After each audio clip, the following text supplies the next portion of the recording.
Assalamualaikum warahmatullahi wabarakatuh. Perkenalkan, nama saya Muhammad Angga Fernanda dari kelas MNJ 23 dengan NPM 234111050. Di sini saya akan menjelaskan tentang manajemen organisasi.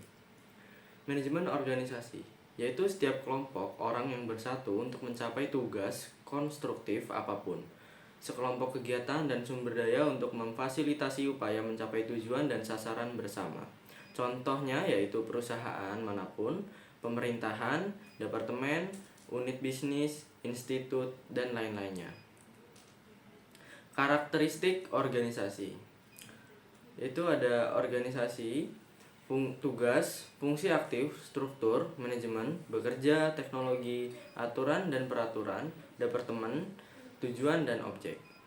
Langkah-langkah dalam organisasi. Yang pertama, temukan tujuan dan sasarannya apa. Yang kedua, merumuskan kebijakan dan rencana pendukung.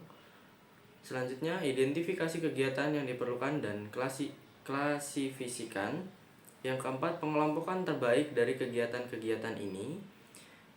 Selanjutnya, pembagian tugas kepada staf. Yang terakhir, hubungan wewenang dan tanggung jawab secara horizontal dan vertikal. Jenis-jenis organisasi.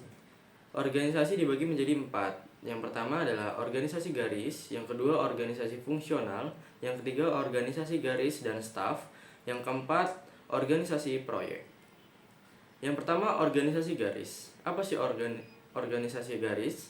Organisasi garis yaitu juga dikenal sebagai organisasi lini, adalah salah satu bentuk organisasi yang memiliki garis wewenang atau kekuasaan secara vertikal antara atasan dan bawahan. Dalam organisasi garis, setiap unit harus memiliki satu kepala bagian yang bertanggung jawab dan membuat laporan rutin. Beberapa keuntungan dari struktur organisasi garis antara lain: atasan dan bawahan dihubungkan dengan satu garis komando. Rasa solidaritas dan spontanitas seluruh anggota organisasi besar. Proses pengambilan keputusan berjalan cepat. Disiplin dan loyalitas tinggi. Rasa saling pengertian antar anggota tinggi. Namun, struktur organisasi garis juga memiliki beberapa kelemahan. Antara lain, ada tendensi gaya kepemimpinan otokratis, pengembangan kreativitas karyawan terhambat, tujuan top manager sering tidak bisa dibedakan dengan tujuan organisasi. Karyawan tergantung pada satu orang dalam organisasi. Jenis organisasi ini cocok untuk unit bisnis berukuran kecil yang aktivitasnya bersifat rutin atau berbasis mesin. Yang kedua, organisasi fungsional. Organisasi fungsional adalah bentuk struktur organisasi di mana spesialis menjalankan fungsi mereka tanpa wewenang atas orang-orang di luar departemen atau fungsi mereka. Dalam struktur ini, setiap departemen terdiri dari orang-orang yang memiliki kemampuan, keterampilan, dan keahlian yang sama dalam bidang tertentu. Beberapa contoh departemen dalam struktur organisasi fungsional adalah Departemen Keuangan, Pemasaran, Produksi, dan Sumber Daya Manusia. Kelebihan dari struktur organisasi fungsional antara lain: manfaat spesialisasi, di mana setiap departemen memiliki keahlian khusus dalam bidangnya masing-masing. Meningkatkan efisiensi manajerial ketika pekerjaan yang dilakukan sama dan dilakukan secara berulang. Meminimalisir terjadinya duplikasi fungsi atau tugas dalam perusahaan karena tanggung jawab organisasi dan alokasi tugas masing-masing bagian menjadi jelas. Namun, struktur organisasi fungsional juga memiliki kelemahan, antara lain sulitnya menyampaikan informasi antar departemen atau tim karena setiap departemen cenderung fokus pada tugas dan tanggung jawabnya sendiri-sendiri. Kurangnya koordinasi antar departemen karena setiap departemen beroperasi secara independen. Yang ketiga, organisasi garis dan staf. Organisasi garis dan staf adalah salah satu bentuk struktur organisasi yang terdiri dari dua kelompok orang yang berpengaruh dalam organisasi.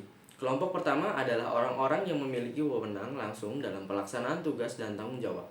Sedangkan kelompok kedua adalah orang-orang yang memberikan dukungan dan bantuan kepada kelompok pertama dalam melaksanakan tugas-tugasnya.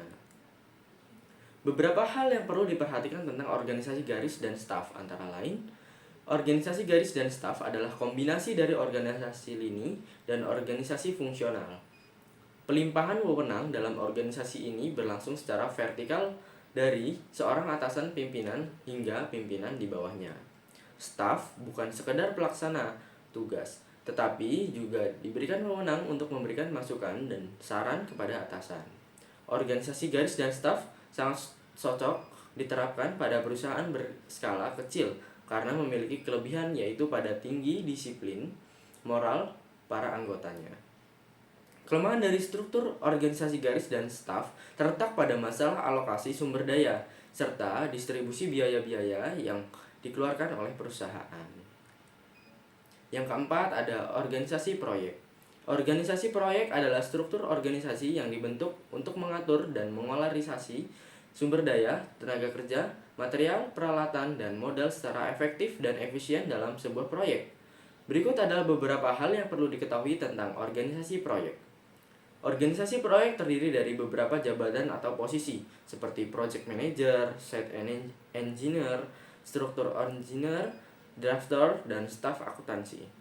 Struktur organisasi proyek dibuat untuk membantu proses pencapaian tujuan atau rencana dalam sebuah proyek.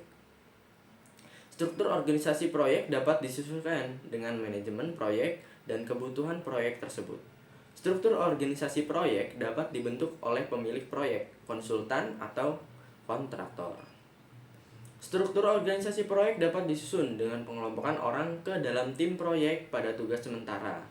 Struktur organisasi proyek dapat disusun dengan menciptakan hierarki ganda di mana fungsi dan proyek memiliki kepentingan yang sama.